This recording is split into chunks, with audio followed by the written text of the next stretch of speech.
Hello, hello everybody. How are we doing today? Good. Okay, this room is far more full than that response. So how are we doing today? We're doing great. All right, much better. Thank you all so much for coming out tonight for our conversation on cold weather services for the unhoused here in Great Falls. We have an amazing panel of people up here. I'll let them introduce themselves so that you're not hearing from me for too long. I'm only here to tell you guys a few other things. My name is Sarah Colley. I am the Community Engagement Coordinator here at the Great Falls Public Library. I just want to let you guys know that if you have to use the restroom at any point in time, please feel free to do so because you are all adults. It is out the door to the right in the hallway. There's also a water fountain out there.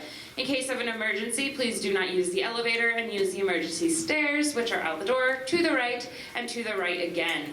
I do want to thank our program supporters and partners today. We have the Great Falls Public Library, we have the Electric, we have United Way of Cascade County, and then the Great Falls and Montana Continuum of Care Group. We are just thrilled that we were able to partner up together. This kind of came about because Jen saw a post from another library about having a conversation like this, a community conversation. And we were like, we have to do something here. Cold weather is coming, as we all know. Yesterday, colder than today. I don't know what's going on there. Welcome to Montana. But we wanted to have this conversation, and we knew that we needed to bring all of you guys in and all of our partners in as well. So without further ado, Jen is going to take the reins from here. We are going to moderate the questions to the panelists. And then if you guys have questions, Gary passed out some index cards and pencils, and you guys can write them down. Gary will collect them sporadically, so if you have one, just like make eye contact with Gary, wave it in the air, hoot and holler. Just kidding, don't do that. But get Gary's attention and he'll collect it and bring it over to us. That just makes sure that we can get through as many questions as possible without having to run around the room and pass out the microphone and all that jazz. So thank you all so much for coming.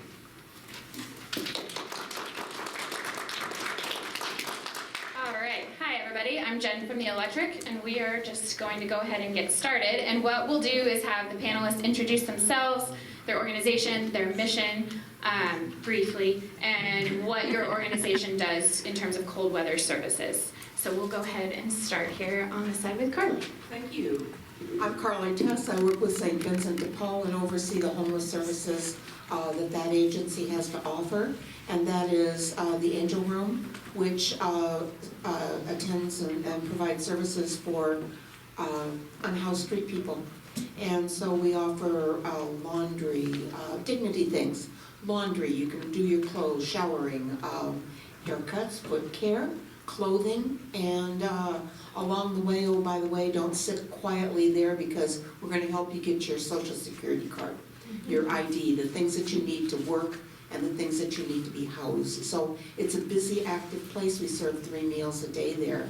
But alongside of that are veteran services. So the Grace Home is a transitional living center for unhoused veterans. And veterans there, many of them work with the vet court and do the vet court program.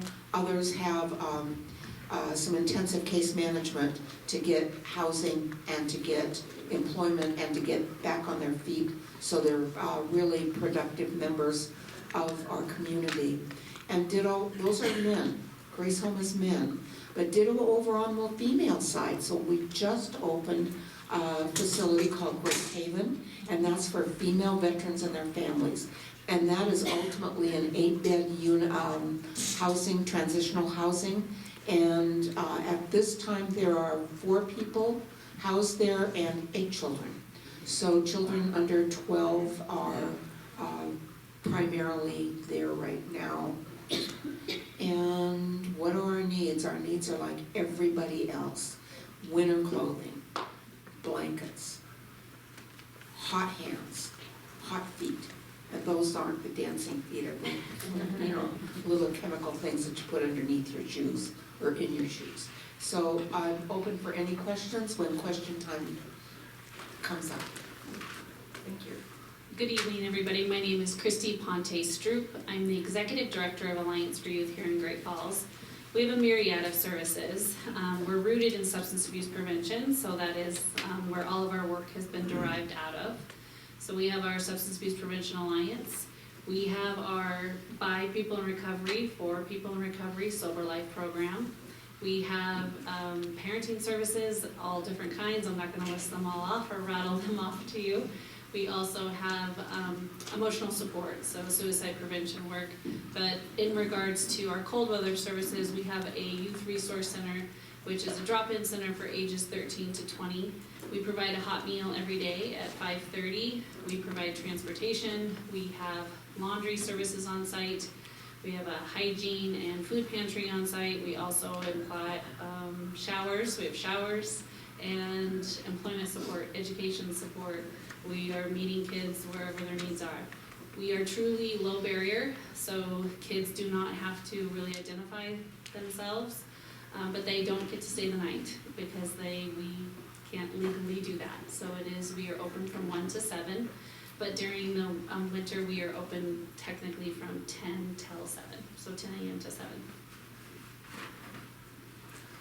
Okay, well, I am Susie McIntyre, and I am the director of the Great Falls Public Library, and I am really happy that we're having this discussion. I wrote mine down. If you know me, that's how I roll. The mission of the library is to serve as a connection point. We empower the community and enhance quality of life by providing individuals access to information and social, cultural, and recreational resources. So back in history, most information was packaged in print. That's no longer true, so the library continues to connect people with information in the ways that they need. So you can still check out a physical book, a DVD, a CD, but you can also stream digital audiobooks. You can look at the Tribune on our newspaper tablets. You can take a class with LinkedIn Learning, download a wiring diagram from Chilton's, learn American Sign Language on Mango, use our Wi-Fi and our public computers with all the different things. We also provide community education with programs like this. And we also help people connect to information with one-on-one. So we provide computers, we provide Wi-Fi, and we help people apply for unemployment insurance or Social Security or contact their families. And we want the library to be a safe and welcoming place for everyone. As with libraries across the United States, the Great Falls Public Library also serves as a place of refuge. So parents bring their kids to Kids Place for a free place to get out of the house on a winter afternoon. During heat waves, especially when Kenton brings us water, we provide a place where people can cool down, where there's air conditioning. We're a wonderful place. We have a lot of struggling parents that use the library for supervised visitation. Students come here to study. We're also a safe place for vulnerable members of our community, and that includes both unhoused people and people who are low income or people who are just struggling. Homeless people use the library for a lot of different stuff. They use the computers, they connect to Wi-Fi, they get drinks of water, they use the bathroom. Dignity is really important. They charge their phones and they read books and magazines and doom scroll on their phones. They also use the library to stay warm in inclement weather. I hear lots of complaints from the community about homeless people being at the library. Actually, having this event was pretty controversial in some quagmires of social media. But there are people that literally won't come to the library because they don't feel safe.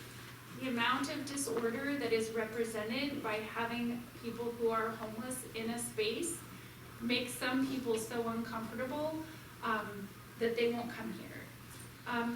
There are also homeless people, so I get it from both sides. There are also homeless people that feel like I hate homeless people because I enforce our rules, and they feel discriminated against.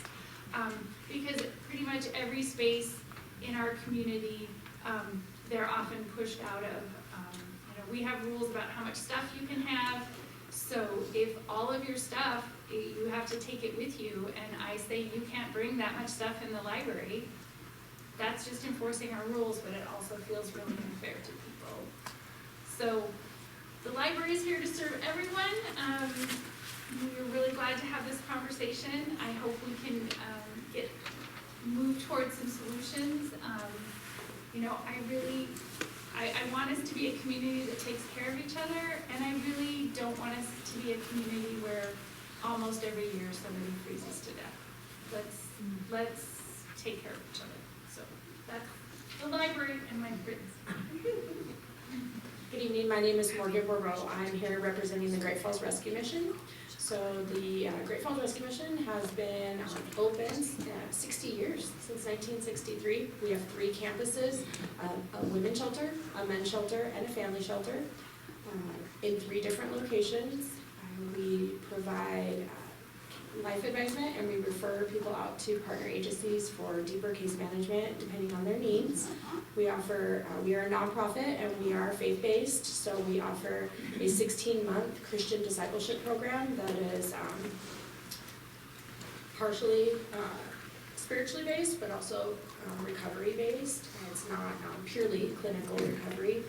If somebody wants to choose that path, and clients are also able to choose the path that works best for them if they want to just get stable, get what they need, and then make a goals plan with their life advisor to move forward with housing, move forward with mental health services, move forward with reunification if they're trying to get their kiddos back.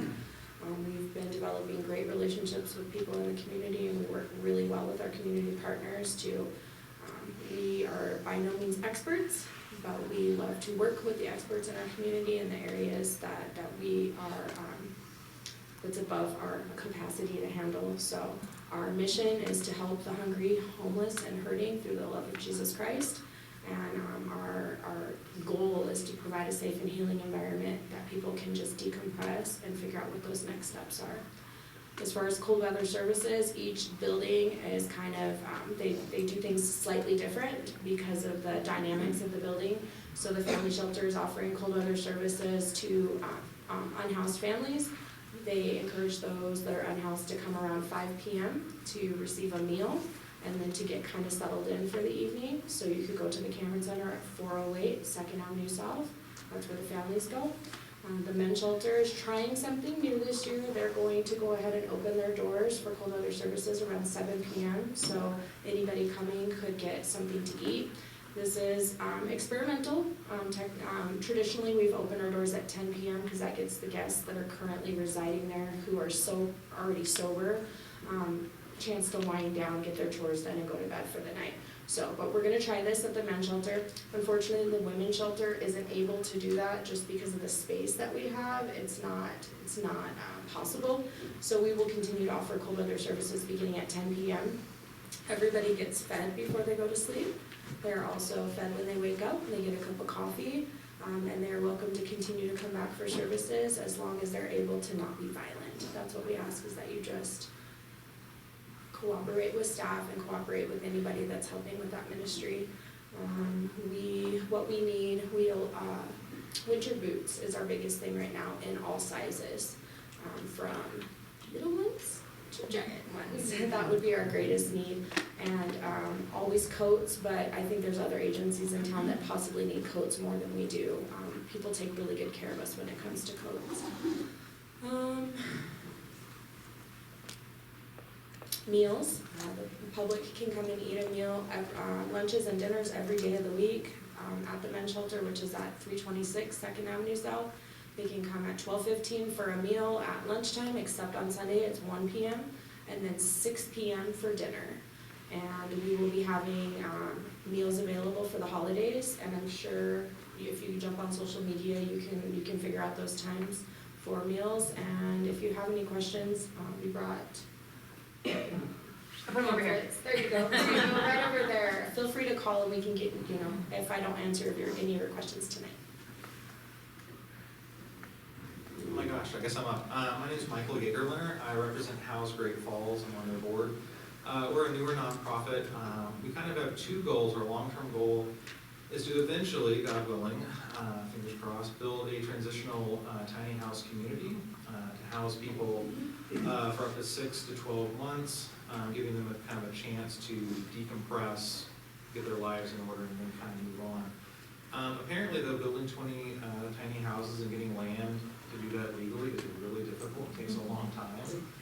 And so 2 years ago, we decided we needed to do something kind of in the immediate term to like make an actual impact while we're waiting for that big impact. And so we started doing a cold weather drop-in. I'm really excited that the missions kind of changed some of their times. What we kind of do is like there's this time between, at least 2 years ago, not as much now, between like 5 and 10, like when the mission opened or when the library closed, we were finding that that time period, like a couple people were found nearly froze to death. I think Carrie was, conversation we had with you about that. And so that was kind of this dangerous time that no one was meeting that need. And so we partnered with the First United Methodist Church and through all volunteer base, between the hours of 5:30 and 9:30, we open the church. A volunteer brings a meal. We have 3 staff people that are volunteers to man that. And people can just come inside, eat, get coffee, snacks. Honestly, a lot of people would just come and like, hey, can I just sleep on that pew? I'm like, God bless you. You can sleep on that pew. But it gave people about 4 hours of safety and stability in the afternoon or in the evening. Last year, we were open for a total of 40 nights, around 20 people a night. The winter before that was a lot worse, and we were open for around 70 nights. We get around 20 people per night. What we need, and we're going to do the same thing this year, we're opening from 5:30 to 9:30. That kind of covers this gap between, at least when some of the time when the mission opens. I really appreciate the mission because we've been kind of heavily encouraging people, like, hey, you're here now, we'll feed you, but like, hey, like the mission's going to be opening, and now that I know this time, we're going to be kind of pushing there. Some people, for whatever reason, like, they won't do that, or they've had a bad experience. I know last year was actually a lot better. I'm hoping this year will continue to be better. What we need, in general, I think, across the board, just kind of a change in attitude in how we like view people who are unhoused. Like we don't need to excuse all their behavior. We don't even have to accept all of it. But I think having a little bit more compassion and understanding might help a great deal across the board. Specifically, we always need financial donations, but if you're like, I don't want to give money, I want to give stuff, blankets, cold weather gear, non-perishable food items, we hand those out a lot. If you're someone who's like, yeah, I can cook a meal for like 30 people on the fly, we need people like that. If you're someone like, I can't cook, but by God, I can sit and dish out food someone else cooks and like monitor people for 4 hours, we do like an online sign up, like we look at the week's temperature ahead of time. My wonderful wife in the back sets up an online sign-up sheet, and people sign up for that. We always have 3 volunteers at all times, like just for safety's sake. We don't want the people being there getting hurt. We don't want the volunteers getting hurt. Honestly, when people get inside and are treated with dignity and are fed and are warm, 99% of them are actually just incredibly gracious and kind. So, you know, we need people across the board. So if you're like, hey, I might be able to volunteer time, but I'm nervous about doing that for the first time, it's kind of scary. Don't worry, like we will make sure that you get set with one of our veterans and can be there. Or if you're like, you know, Michael, like I really want to help, but it is kind of scary and it's really intense. I'm like, maybe you're the person that can cook that meal for 20 or 30 people for us. Because most of the time we try to hand out a home-cooked meal for people, and then as an organization we kind of buy food for family and friends. When that inevitably runs out, because you're always going to get people. But that's us. And would love to answer any questions later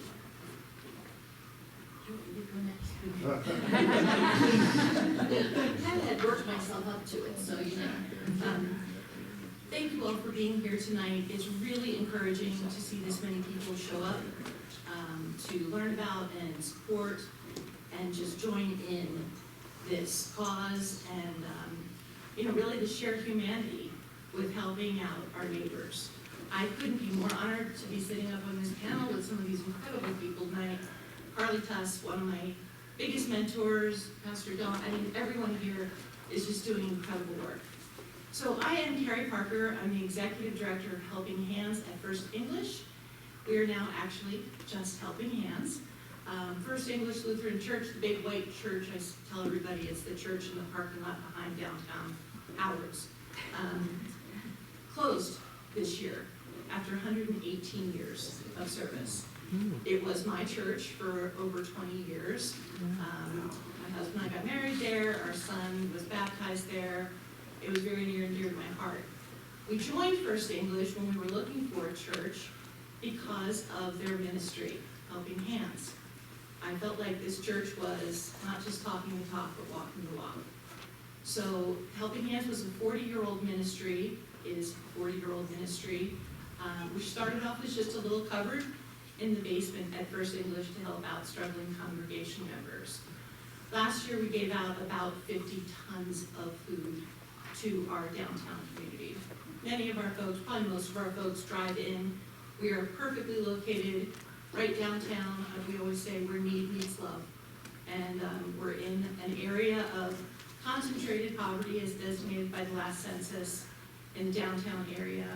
And this is not just concentrated poverty, it's generational poverty. So folks, some who have grown up in poverty, and so did their parents and grandparents. And our mission, I actually pulled it up on my phone so that I would remember it, and it went away. But, oh, here it is. We offer food, clothing, compassion, and hospitality to our neighbors in the Great Falls area at no cost. We meet our neighbors' basic human needs with dignity. It's really interesting to me, everyone who has spoken here tonight so far has used the word dignity. You can feed people, you can give them clothing, you can even house them, but when you treat someone like another human being and offer them compassion and love and dignity, that's when I've seen things really change for folks. One of our biggest things, aside from the food that we give out, is connecting folks with other services. So all of these great agencies downtown that are doing good work, the Mission, Alluvian, Opportunities Incorporated, Cold Weather Drop-In, we're hooking people up with them to help better meet their needs. So again, thanks for having me, thanks for being here tonight, and this is Pastor Don.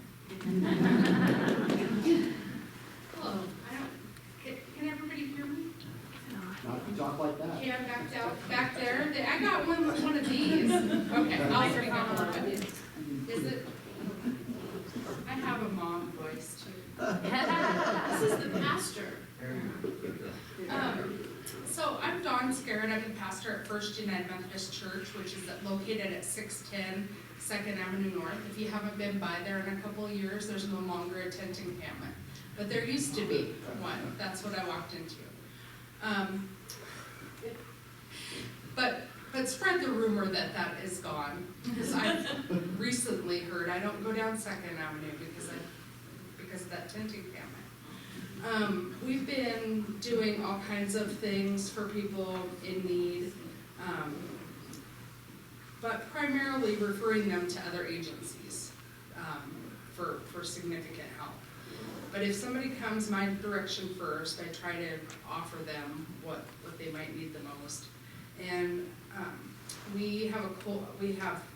we're the site for the cold weather drop-in that is staffed by House Great Falls through volunteer resources, which Michael has probably already talked about.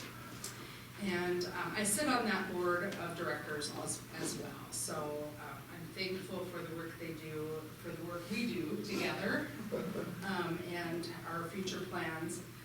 We're kind of living in a both-and world where we have to do something now and we have plans for the future that cost a lot of money and we have a lot of fundraising to do. So anyway, that's been good. But if somebody needs a meal Monday through Friday, we serve sack lunches out the wooden doors on 2nd Avenue North. We don't ask for any kind of anything. We don't ask for ID, we don't ask for a reason. If somebody asks for 6 lunches and they go around the corner and sell them, that's on them. We just give what people ask for with that lunch program. And then on Tuesday nights, we have a hot meal that's community-based, so anybody can come. You all can come and sit and eat a hot meal together. And then we have some resources beyond that. We try to equip people, so if somebody needs gloves, we have gloves or hats, or we have coats, and they come in and out the door about as fast as you can imagine from this time of year through the late spring. Blankets, sleeping bags, you name it. We have a mutual aid closet, and we are one of the sites that Bombas infiltrates our community with, so we have socks, and lots and lots and lots of them. So, anyway, so that's all good. Sometimes people need a pair of sneakers, and so we try to rally that kind of stuff too. Sometimes people need a job reference. And that's a little bit harder to come up with, but if I can have them do something and then learn a little bit about who they are, then I can speak to that. So we're really trying hard to help folks. And I think that's about all and we're also LGBTQ friendly at my church. And maybe most importantly, recently we have taken a stance against Christian nationalism. So I don't know how that sits with all of you, but I think it's important for the community to know where we stand. All right, thanks everybody. We will move on to our next question, which Sarah and I kind of decided we'll let you guys choose who wants to answer depending on questions. So we'll do, are there gaps in community services for the unhoused specific to cold weather that you recognize from your groups? And whoever wants to go first, go ahead. I'll take a little bit of that. There were gaps, and there still are gaps, but this year, as opposed to previous years, the evening hours are well covered with the extension of the library hours, with the extension of the mission hours, and with the services that Housed Great Falls is providing and the United Methodist Church is providing. The evening is well cared for in comparison. Where the gap is and will exist is in the morning. So after people leave the mission in the morning, the Angel Room is now opening an hour and a half earlier than usual, starting December 1, so that we can begin to close that gap. It won't be completely closed, but it will be shorter than it would have been previously. So one of the steps, everybody at this table never quits phoning each other, never quits saying, do you have, I can do, what do you think? Those are the questions that go on, not once in a while, not even weekly, but a whole lot oftener than that. And so we have worked really, really hard together to say, what can you do? Oh, so-and-so's been 86, well, this is what I'm seeing, well, I think we can do. So we work tremendously well as partners for Great Falls. And the little bit that the Angel Room is doing different is an hour and a half earlier in the morning. So we'll be opening at 8:30. And then we also help with transportation in the form of giving folks bus tickets. So, because everybody else is in the middle of town, we're on the other side of the bridge. It's cold walking across that darn bridge. So, you know, it's easy to go from the mission to the bus depot, you know, and you know, ride the bus on across. So that's our goal, is to not have, somebody said, you don't want people dying in the cold. Well, I don't want them dying on the bridge because they can't get across. So I would say that definitely a gap would be for our under the age of 18. And that is because legally we cannot house them overnight. 98% of who Alliance for Youth is serving, they are youth that are living in more of a disadvantaged situation than they are truly homeless.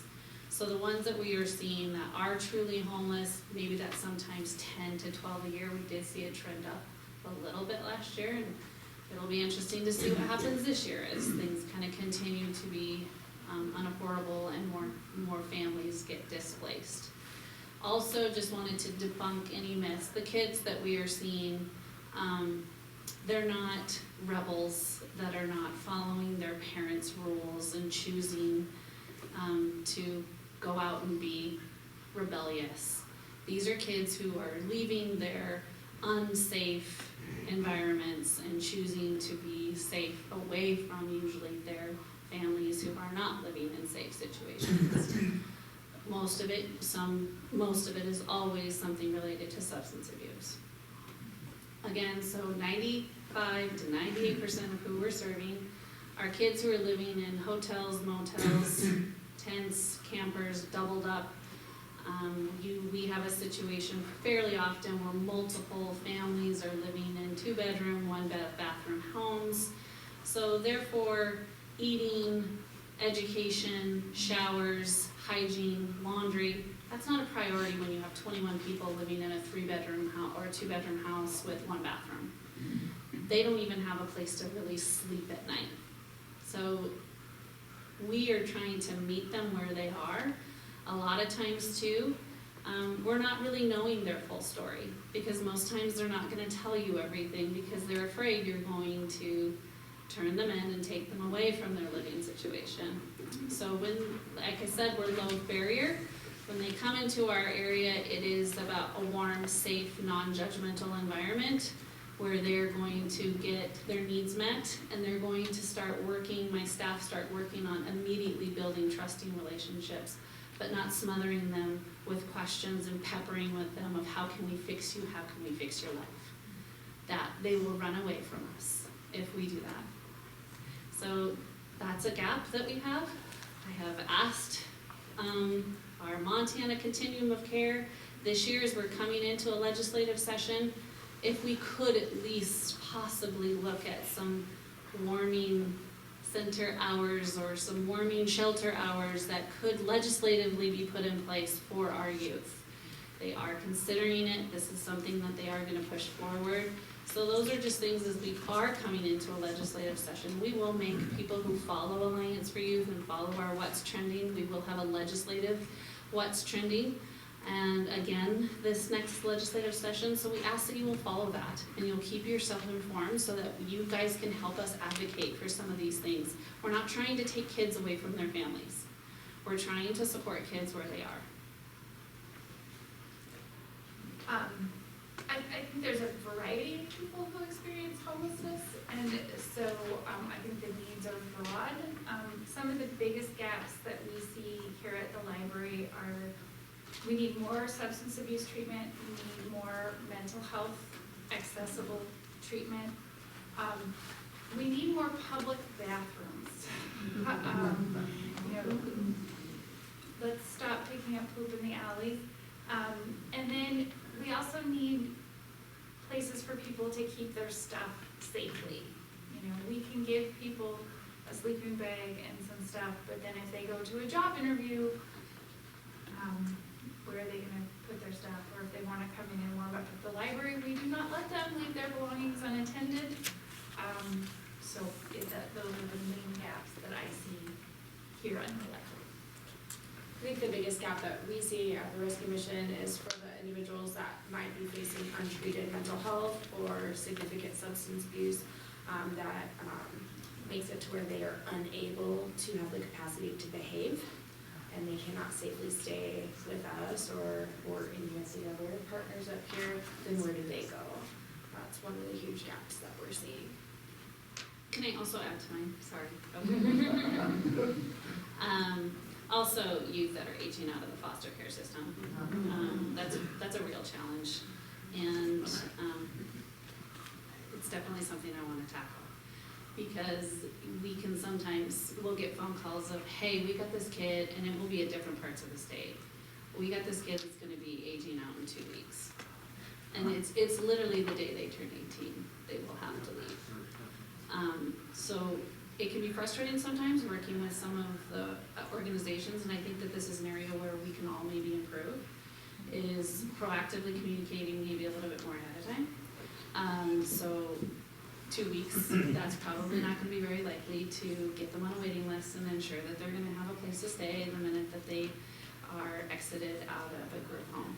So that is, again, that's another kind of legislative issue, another red tape issue that I see that could be easily fixed. We should be allowing, let's start that paperwork when they're 17 and a half, and maybe when they're even 17, and starting enrolling them into some services. So another soapbox area. One other gap that we see too is for people that are unable to take care of themselves, so if they have a disabling condition, so they can't shower themselves or they can't transition to and from a toilet, we're not able to provide some of those services at the Great Falls Rescue Mission because we're not trained to do those things. So we have an under availability for people to be able to get into assisted living quickly, and also just that gap from when they maybe get released from a hospital or lose their housing and getting them into something that's gonna work for them.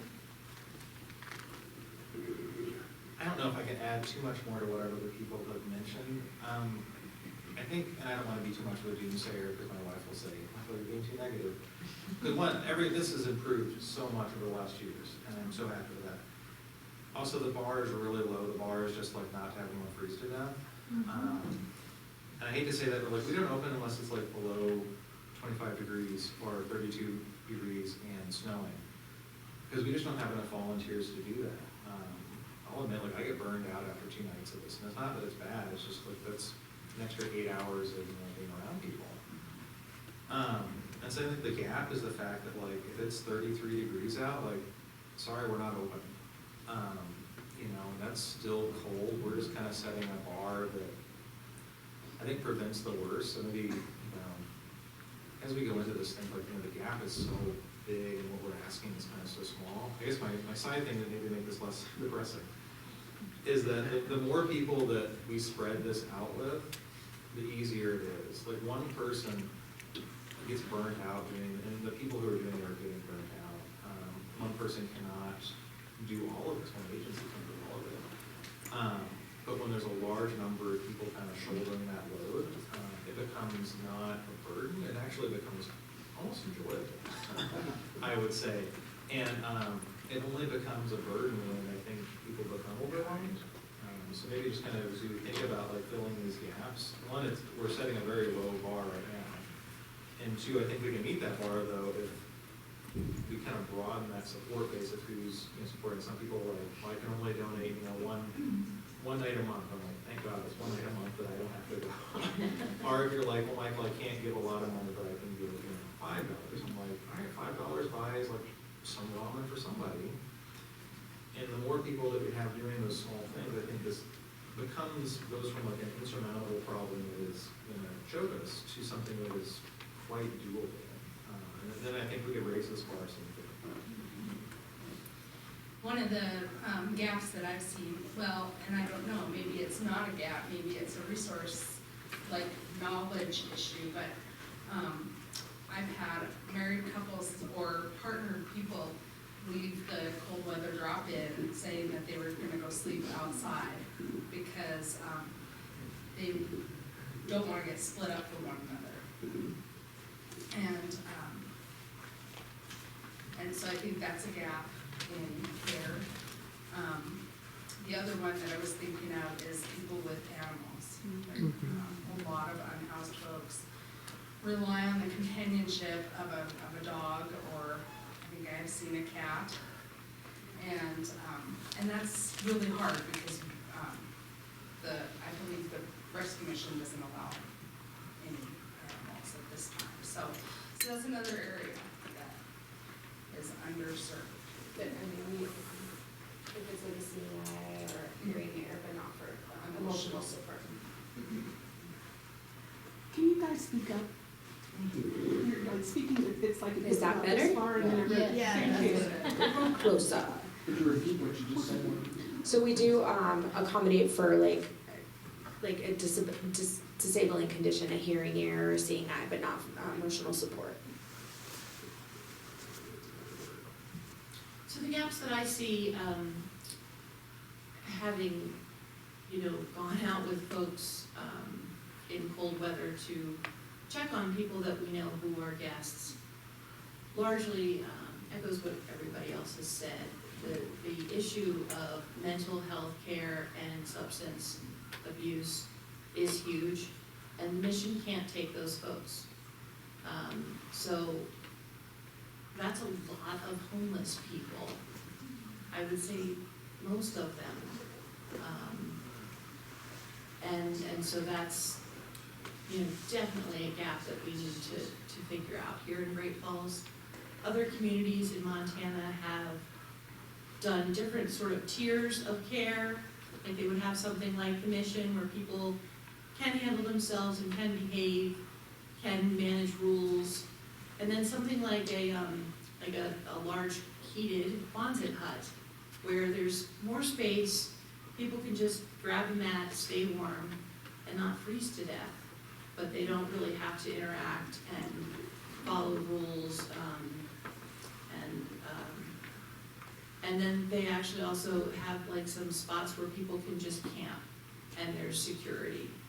We really don't have any sort of leveling here in Great Falls. It's basically the mission, and you can't do that, you're kind of out of luck. Last year, I believe with the cooperation of the mission and the cold weather drop-in was the first year in a long time that I'm aware of that no one died outside in the cold. There were no sad surprises in the spring last year when the snow melted. And I know that sounds really horrible to say, but that's the truth of what the reality is here in our town.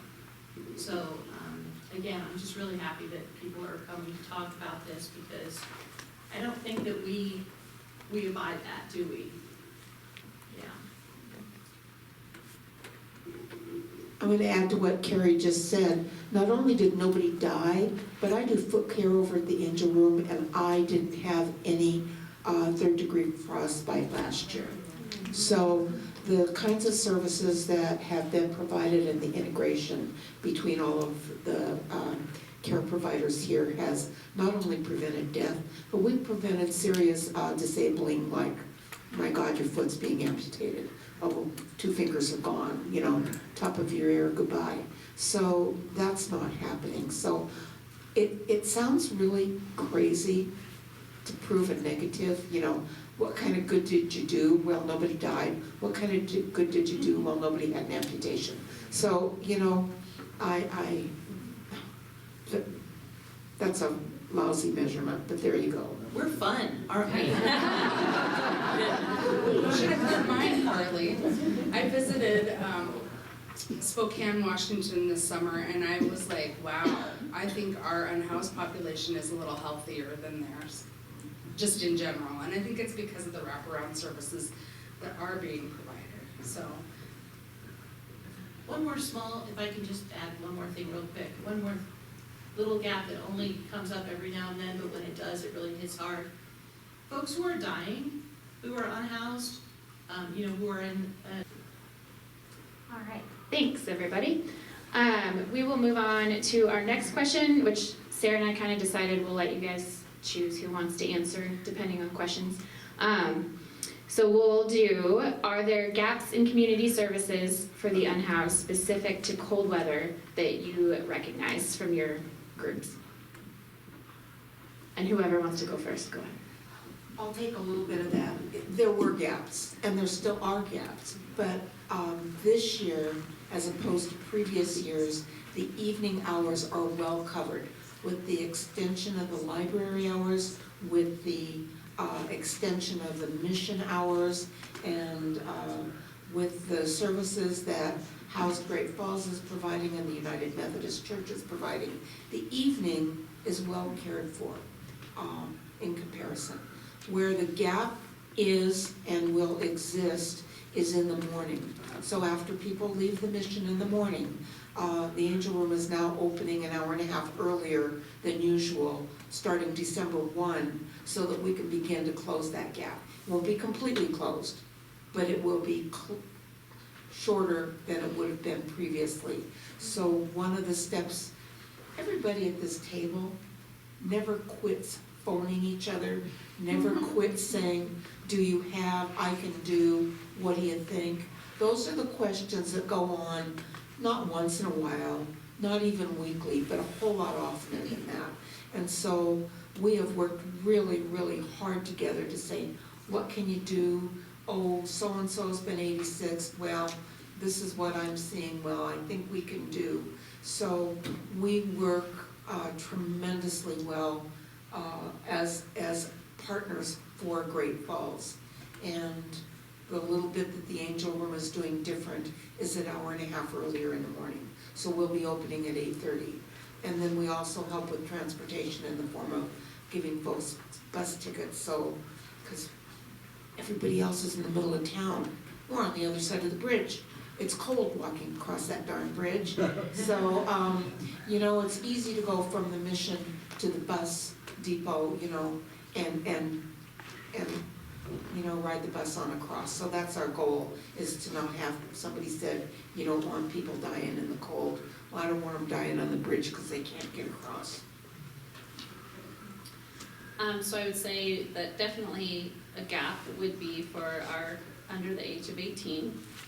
And that is because legally we cannot house them overnight.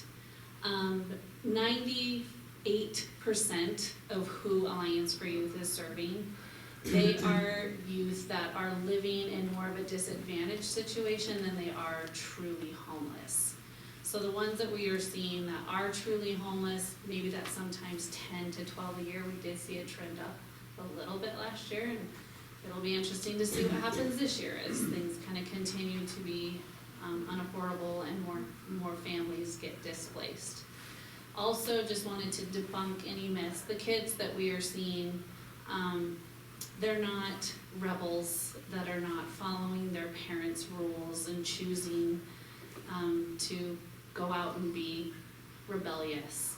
These are kids who are leaving their unsafe environments and choosing to be safe away from usually their families who are not living in safe situations. Most of it is always something related to substance abuse. Again, so 95 to 98% of who we're serving are kids who are living in hotels, motels, tents, campers, doubled up. We have a situation fairly often where multiple families are living in 2-bedroom, 1-bathroom homes. So therefore, eating, education, showers, hygiene, laundry, that's not a priority when you have 21 people living in a 3-bedroom house or a 2-bedroom house with 1 bathroom. They don't even have a place to really sleep at night. So we are trying to meet them where they are. A lot of times too, we're not really knowing their full story, because most times they're not going to tell you everything because they're afraid you're going to turn them in and take them away from their living situation. So when, like I said, we're low barrier. When they come into our area, it is about a warm, safe, non-judgmental environment where they're going to get their needs met, and they're going to start working, my staff start working on immediately building trusting relationships, but not smothering them with questions and peppering with them of how can we fix you, how can we fix your life. That they will run away from us if we do that. So that's a gap that we have. I have asked our Montana Continuum of Care this year, as we're coming into a legislative session, if we could at least possibly look at some warming center hours or some warming shelter hours that could legislatively be put in place for our youth. They are considering it. This is something that they are going to push forward. So those are just things as we are coming into a legislative session. We will make people who follow Alliance for Youth and follow our What's Trending, we will have a legislative What's Trending. And again, this next legislative session, so we ask that you will follow that and you'll keep yourself informed so that you guys can help us advocate for some of these things. We're not trying to take kids away from their families. We're trying to support kids where they are. I think there's a variety of people who experience homelessness, and so I think the needs are broad. Some of the biggest gaps that we see here at the library are We need more substance abuse treatment, we need more mental health accessible treatment. We need more public bathrooms. You know, let's stop picking up poop in the alleys. And then we also need places for people to keep their stuff safely. You know, we can give people a sleeping bag and some stuff, but then if they go to a job interview, where are they gonna put their stuff? Or if they wanna come in and warm up at the library, we do not let them leave their belongings unattended. Those are the main gaps that I see here on the library. I think the biggest gap that we see at the rescue mission is for the individuals that might be facing untreated mental health or significant substance abuse, that makes it to where they are unable to have the capacity to behave, and they cannot safely stay with us or any of the other partners up here. Then where do they go? That's one of the huge gaps that we're seeing. Can I also add to mine? Sorry. Also, youth that are aging out of the foster care system. That's a real challenge, and it's definitely something I want to tackle, because we'll get phone calls of, hey, we got this kid, and it will be at different parts of the state. We got this kid that's going to be aging out in 2 weeks, and it's literally the day they turn 18 they will have to leave. So it can be frustrating sometimes working with some of the organizations, and I think that this is an area where we can all maybe improve, is proactively communicating maybe a little bit more ahead of time. So 2 weeks, that's probably not gonna be very likely to get them on a waiting list and ensure that they're gonna have a place to stay the minute that they are exited out of a group home. So that is, again, that's another kind of legislative issue, another red tape issue that I see that could be easily fixed. We should be allowing, let's start that paperwork when they're 17 and a half, and maybe when they're even 17, and starting enrolling them into some services. So another soapbox area. One other gap that we see too is for people that are unable to take care of themselves, if they have a disabling condition, so they can't shower themselves or they can't transition to and from a toilet. We're not able to provide some of those services at the Great Falls Rescue Mission because we're not trained to do those things. So we have an under availability for people to be able to get into assisted living quickly, and also just that gap from when they maybe get released from a hospital or lose their housing, and getting them into something that's gonna work for them.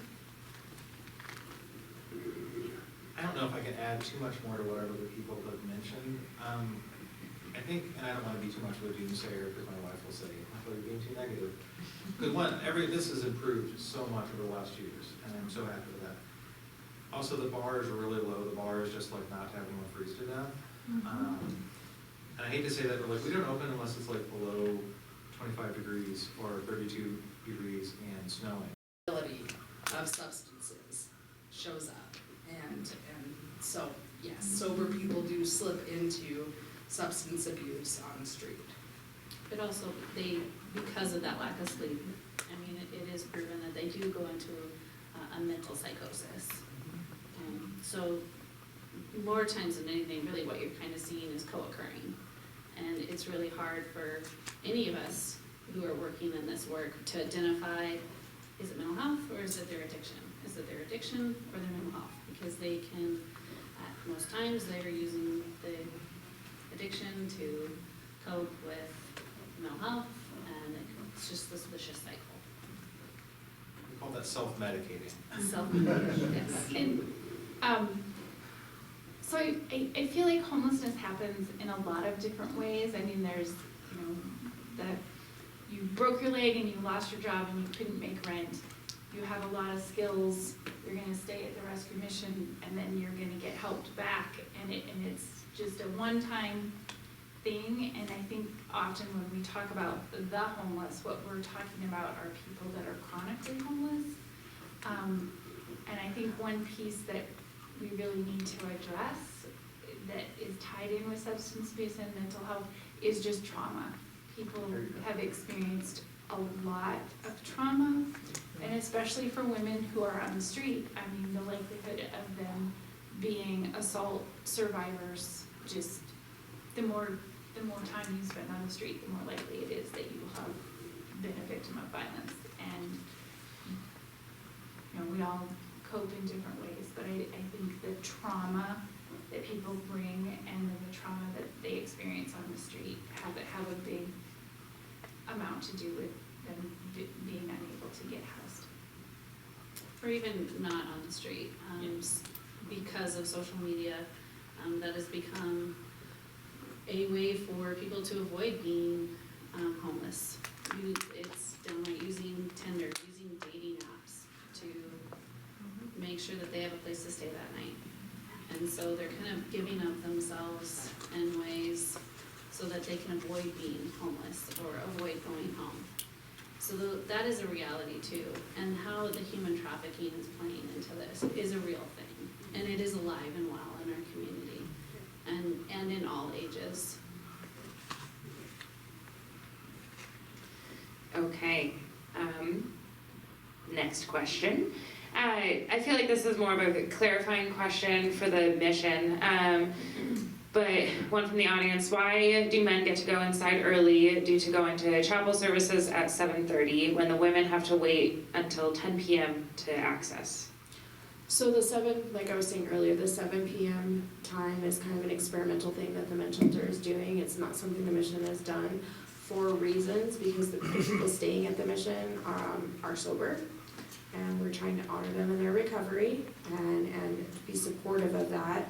In addition to, there's all the day-to-day activities that are supposed to be taking place, doing all of the chores, getting the people that are there up and into bed. So the women's shelter, where we put people, is literally where everybody has to walk.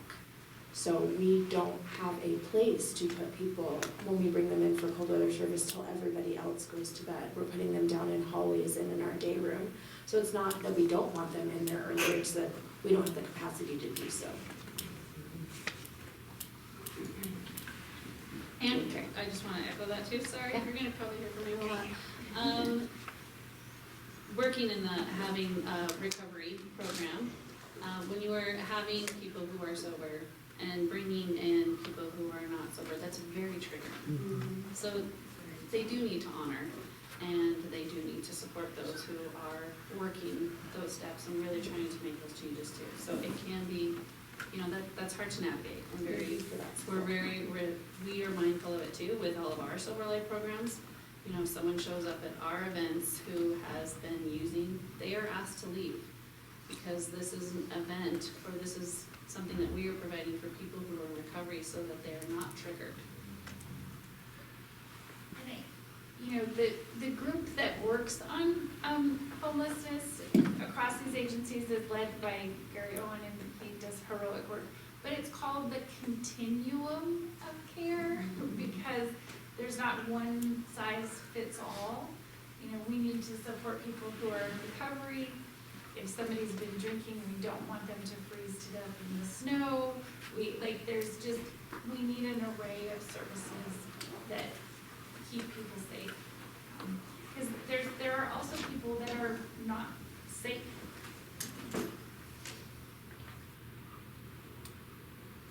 Okay, in the same line as, like we're talking about the mission, does the rescue mission have unfilled capacity? You mean empty beds? I'm assuming that's what this person meant, yes. Yes, we do. We often have empty beds, but it's not because we don't want to put people in them. It's a safety thing. So with the current staffing that we have and the ratios that we have of people living in the mission to the services that are needed to give those people the ability to receive the resources that they need in order to move forward, we have to sometimes limit our capacity. It's not that we don't want to have more people, it's that it's not safe to bring more people in. So your staffing is a gap Yeah. you could identify. Yep. I think everybody up here has staffing gaps. Workforce, Yeah. I was gonna actually speak to that earlier. When you're looking at the gaps, workforce is incredibly hard. There's not a lot of people who sign up for this work and want to work night shifts, or whether it's very low pay, weekends, nights. It's very challenging, extremely challenging. And I mean, I hate to give even more credit to COVID than we, but post-COVID, it's been even more challenging to find people who want to even work on site. So, Excellent. Thank you, everybody. This one, Christy, you talked about this some earlier, but we'll give this to everyone who wants to take a chance at it. What legislation would you like to see passed in Helena next spring pertaining to these issues? so definitely eliminating that red tape, lowering the age for us to start being able to work and house these youth. Age 17, I think, even being able to at sometimes age 16. But having that red tape eliminated so that we can start working and providing those services at age 17 would be amazing. I think it would be a great step in the right direction. And then again, also too, with providing the opportunity for us to work with youth who are under the age of 18, who are in difficult situations. So, there's nothing like, I can't like state it to you exactly how it should be written. That is higher up than me, but we have been asking for them to do that. So, and I will share that information. And again, follow the legislative What's Trending. And how can they sign up for the legislative What's Trending?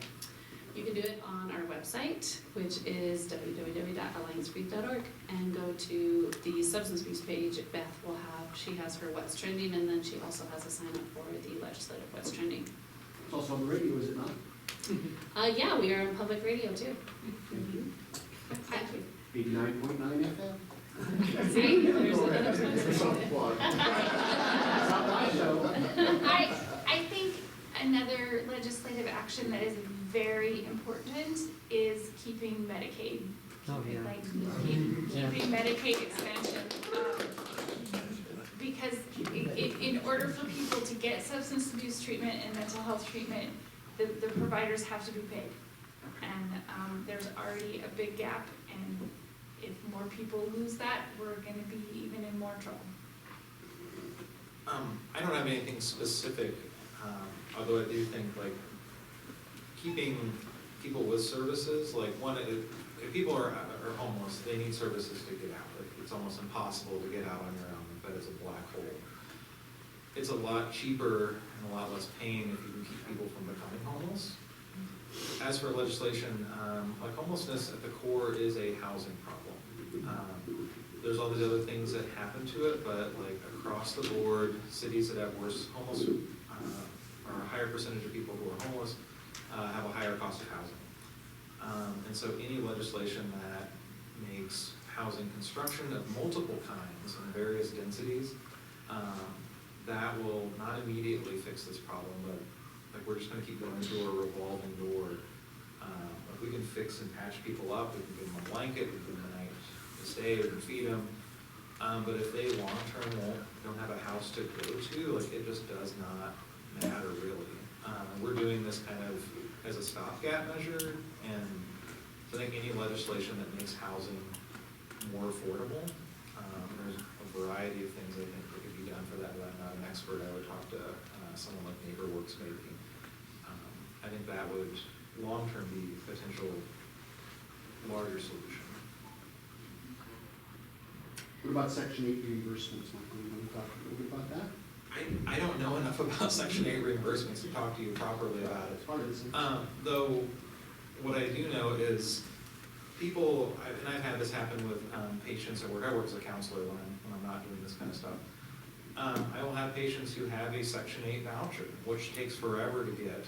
But once they get a voucher, no one accepts it because like, it no longer, like market rates just keep that away. And so someone can get a voucher, and then we're like, why don't you use it? Well, there's not enough people that accept it because it's usually under market rate. There's a variety of issues behind that that I would suspect, but that's not my expertise. But I mean, there's multiple things that I think that can make people's lives easier or harder. I think certainly right now we're kind of making things harder. So Opportunities Inc. was at the health fair, at the Turo Health Fair this week, and they had a nice booth and I visited with somebody there. The Section 8 voucher program is on hold. Yeah.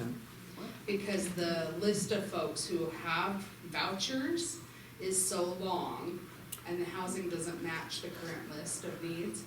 but they're helping people every day apply for apartments and doing the hardest to get people in, so, but I think it's the Montana state government that has to release that hold. It's Is it state or federal? It's State. It's state. Okay. the state created the hold, but it was prompted by federal action. Yes, So yeah. it's a federal thing that has to happen. And it's, the wait list is closed, but people that are on the wait list can still be served. But obviously, there's just a lot of gaps in that too, because while somebody's waiting for housing, they could lose their identity and have to start all the way over. Their identification.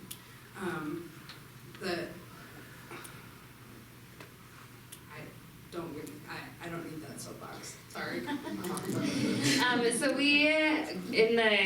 it is 7:40 right now. We're going to do a couple more of the audience questions that we got, and then we have one final closing question for you all, okay?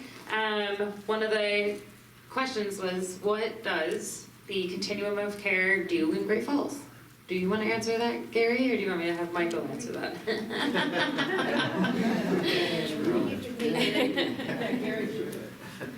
So the continuum is actually just a coalition of organizations and individuals that work on the homelessness issue. Everyone up on the panel is involved in the continuum of care, and we certainly can't take 100% credit for some of the advances that have been made in our community in the last couple of years, but we're certainly a part of that as the continuum. One of the biggest things we do is called the coordinated entry system. So anytime someone presents that they're either at risk or are experiencing homelessness, an assessment is done on that individual. They go into a database. It's actually a statewide database. So we can see if someone comes here from Havre or Helena or Harlem. I'm trying to think of all towns that start with H. We can see what services they accessed in that town, if they experienced homelessness in that town. We have case managers that are working in about half a dozen different organizations that work with those individuals. They assess, why are they homeless? Is it simply that bump in the road, or is it a substance abuse disorder, mental health issues? And those case managers try to make sure that they're provided the resources they need to be successful. We currently have somewhere in the neighborhood of 450 people on that by name list, which is a huge number of people in our community. 450 people in Great Falls? Yeah. Hey Gary, while you're talking, do you want to talk about the point in time in July and what we saw for homeless people? Sure. So HUD has us do a point in time count every January. It's the last Thursday in January. And pretty consistently, we've counted somewhere between 200 and 260 individuals at that point in time. So it's from sunset on that Thursday until sunrise the next Friday morning to go out. We have teams go out in the community, count individuals, the shelters, count the people who are staying there, anyone who's staying in a place that's not intended for human habitation. In July, we decided we needed more accurate data, so we did a similar survey where we had groups go out and do the same thing, and we were more in the neighborhood of 470 individuals. Part of that, if people are staying with friends, staying with family members, maybe sleeping on the couch, they're more likely to do that in January than they are in July. We found a lot of people sleeping in cars in July, and so I think that number is probably more accurate, and we know from our by name list that number is more realistic. And I guarantee you we don't capture 100% of them, regardless of the time of year that we do it. But it's a way for us to take a snapshot of what homelessness looks like in our community. So point in time gives us some data to go along with the by name list. What does the trend line look like? Well, the trend line on the January point in time count has been pretty flat. It's been in that low to mid 200s. this July, that was the first time we've done it. Our by name list has grown dramatically over the last 7 years. Part of that, though, is our group working better at doing it. We just started it here in Great Falls about 7 years ago. And it has grown exponentially. in that How many are on that list? About 450. 450. And are those homeless people exclusively? Yes. Okay. Yep. How many are children? We have that, but I don't know it off the top of my head. I don't know. It was like in the teens, but often they're with like a guardian sleeping in a car with parents. Before I came here tonight, I did a little bit of looking some figures up because I thought it would be useful, and recently released national report to Congress from, this is December 2023, puts Montana among the heads of the pack, it says, when it comes to increases in homelessness, with Montana seeing the largest increase, 551% of individuals experiencing chronic patterns of homelessness from 2007 to 2023. That's the 2023 Annual Homelessness Assessment Report to Congress. So, there you have it, folks. Yeah. We borrowed the copy that I stole shamelessly from David that showed 62 people under the age of 18 in the point in time. And I can speak to the stats of the Great Falls Rescue Mission, if that would help. So I'm the, it is? Okay. I'm the development director at the Great Falls Rescue Mission, and last year we served 200 children. So that would be 18 and under, just at the Cameron Family Center. So, and I don't know if those numbers are included in the January, but I don't know about the July. And the school district, like the definition for homelessness for the school district is different from the HUD definition, but they have 400 to 500 plus kids that they have identified as homeless in our school district. It did trend down though last year, so that was nice. But I think that is because of the communication and the efforts and the added programs and, how we are truly, as, Carly spoke to, we're not just talking to each other every once in a while and doing this panel. It's continuous. And so we're always trying to problem solve and do things and fix the things that we can in a way that's going to keep the majority safe. So I'm proud to be part of this work and work with all of these individuals. I think we actually, for the community our size, we're actually pretty rich in resources here. We just have a really great need.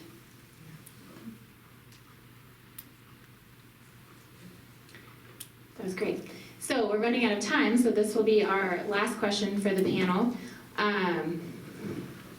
Seems so simple, but also probably so hard. How can the community help? And whoever would like to go first.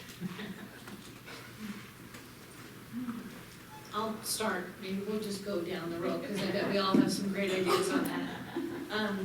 I would, first of all, advocate for our unhoused neighbors. Use your voice. Let people know that this matters to the citizens of Great Falls. Attend city commission meetings. You're gonna hate me for recommending that. No, that's good. We need to hear from people. Meetings and stand up and speak. You get 2-3 minutes, I can't remember. Let them know that you care about this and that this matters. Write letters to your legislators. Just advocate for our neighbors. And then show up. There's lots of places where you could come and help and volunteer and just get to know some of these people. That makes all the difference in the world. Once you can start sharing stories from our neighbors, it changes everything. So show up at the cold weather drop-in. come to Helping Hands for their Saturday from 1 to 3. Help serve lunches at the UMC. There are a million ways to get involved. And then also, I would just really encourage people to spread the word that these are our fellow human beings. We are all walking the same path. We're all gonna end up the same way someday. When you see someone who's unhoused, take a minute to smile. Hey, how you doing? Can I get you soda? You know, just acknowledge your shared humanity. It makes a difference.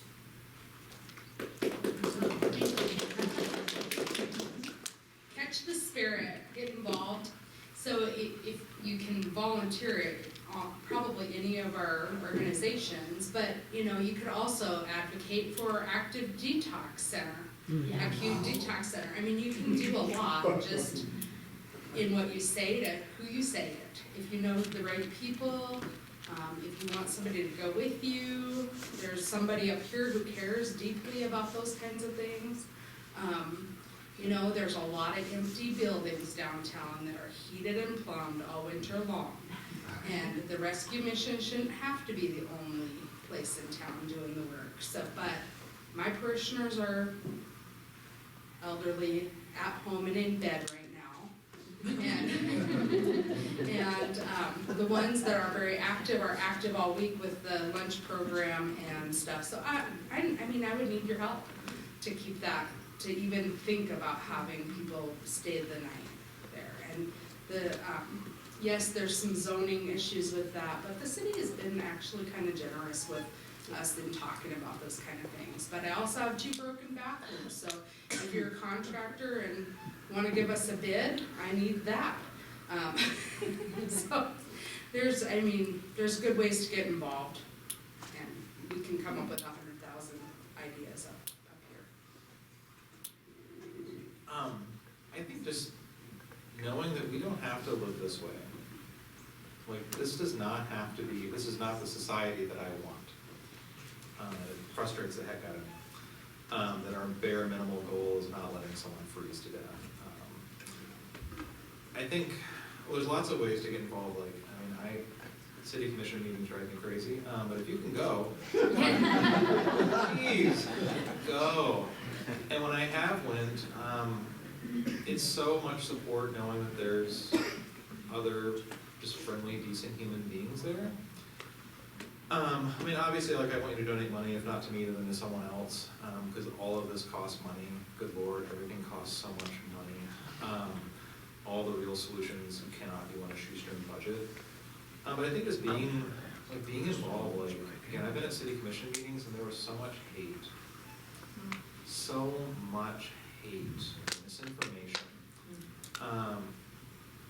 And I think there's so much misinformation about this, like, well, they're all lazy, they're all this, they're all that, they're being bussed in from somewhere else, they're this, and that. And it makes it really easy to hate people when talk like that goes on. And it makes it really hard, I think, for some of us to keep fighting the good fight when sometimes no one else is there to say, like, hey, I'm a normal person, like, I don't hate him either. So I'd say, like, get involved somehow. Like, if you don't like me, I'm like, go to the mission. If you don't like the mission, you know, talk to Carrie. I think there's enough places in town you could be involved in. Like, if you're a landlord, like, don't raise your rent maybe for a year. Like you could, but don't. Like, I don't know, there's so many ways I think people could make some difference on here. It can look really flashy and showy. It could, if you just want to write a check and forget about it, like, thank God. If that's what you do. But please get involved in some capacity. And in any way that is, and if it's not with me, then someone else. Same thing, I echo that. We could serve more people if we could staff more positions. So before COVID, we had a thriving volunteer base, and COVID shut that down, and we are in the process of rebuilding that. If I could have somebody sit on my front desk for 3 hours in the morning or the evening, it wouldn't be one person running a building with 40 people in it, plus 20 people on the floor for cold weather service. That's not safe. So volunteering. Also, I think just doing more things like this where when we started 2 years ago when the encampment was at the Methodist Church, like we couldn't have been on more opposite ends of the spectrum on what people were like, wait, the mission's doing that? Yeah, we've been doing that. Oh, well then why are we doing this? We should do this. So just coming together like we have been. I've been to other communities. We are very blessed in Great Falls. We are very, very blessed. And we can get really discouraged, or we can say, okay, we have a really good thing going, but we can make it better.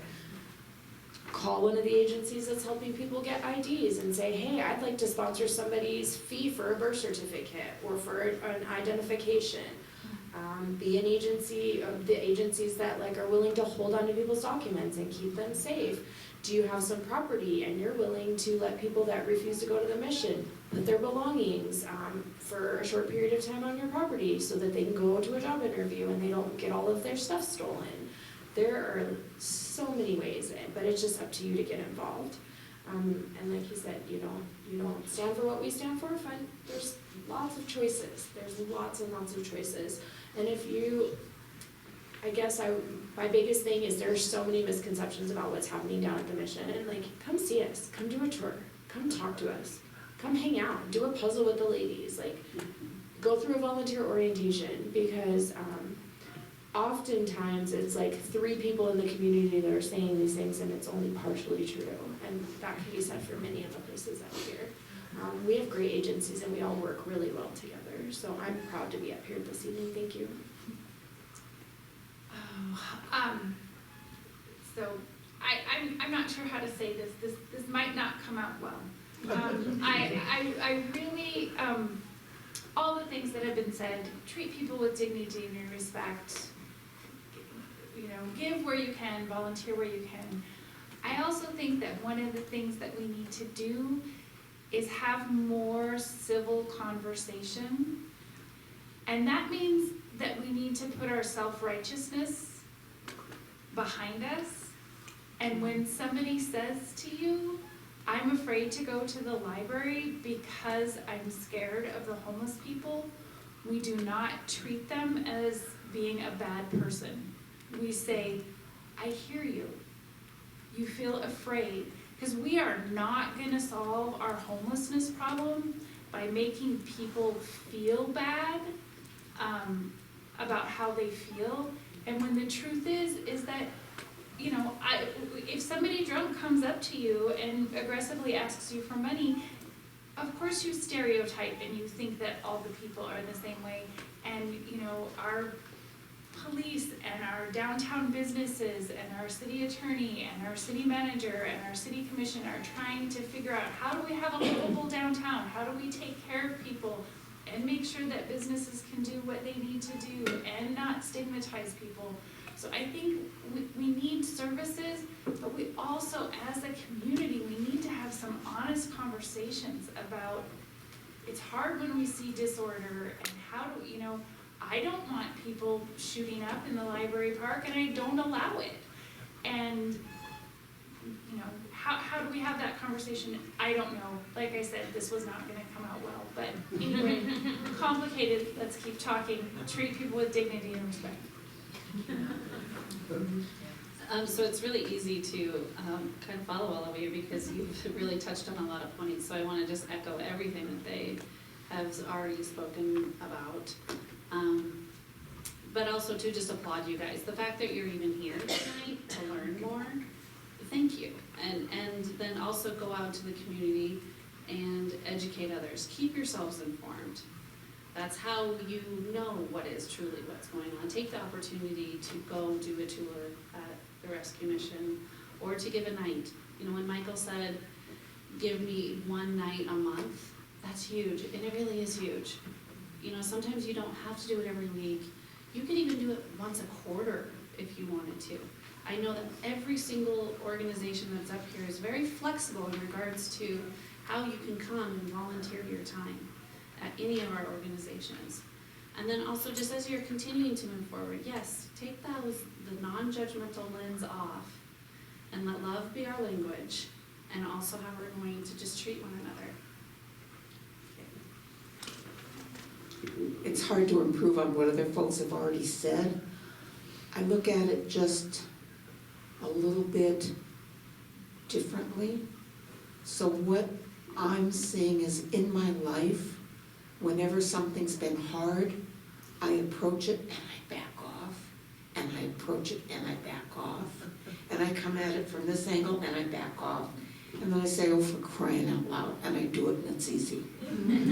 So I don't know if you've had that experience, but that's been my experience. And what I'm saying is that when people come to the Angel Room to volunteer, I don't ask you to do the hardest thing.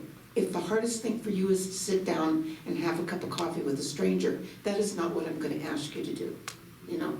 If the easier thing for you to do is, oh, let me go into the cage and sort clothes, that is still valuable. So yeah, I'll go into the cage, sort clothes, come with the person who does that usually, take them out, put them on the racks, oh, hello. So you know, you can do what's easy and then progress. Know that none of us up here are going to ask you to do that which you would back away from. So that's one thing.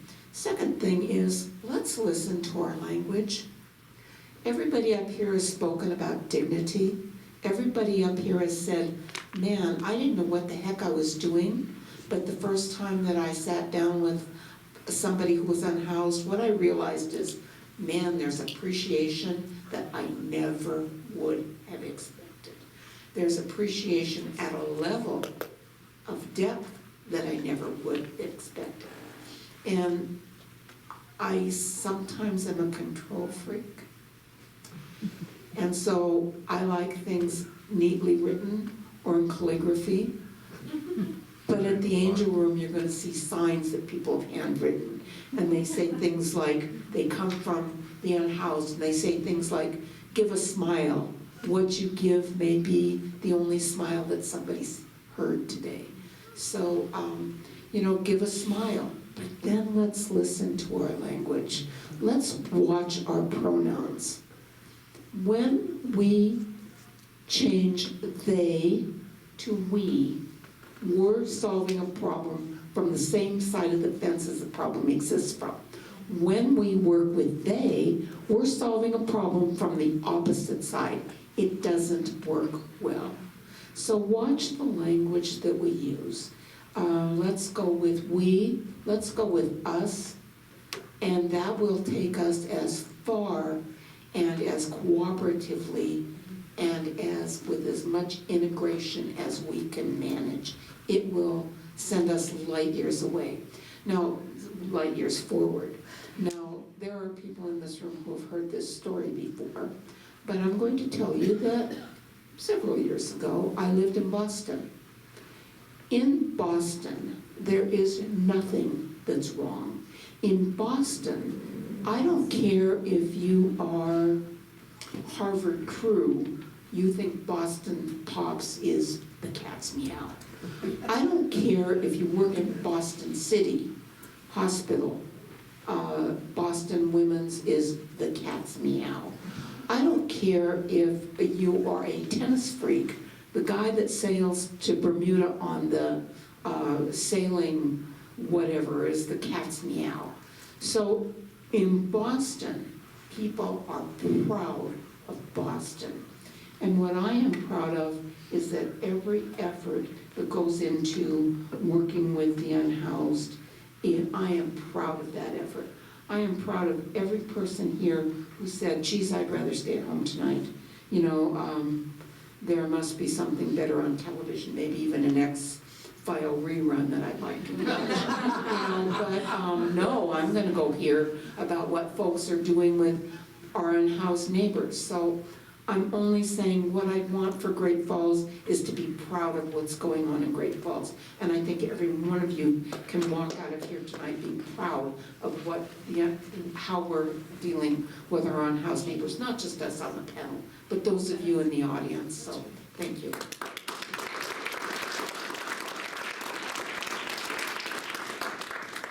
All right, well, thank you guys so much for coming out this evening. I hope that we learned a lot. The Great Falls Public Library is proud to host this along with our partners, the Electric and the Cascade United Way of Cascade County. Gosh, I really should know that one. Thank you all so much for being here this evening.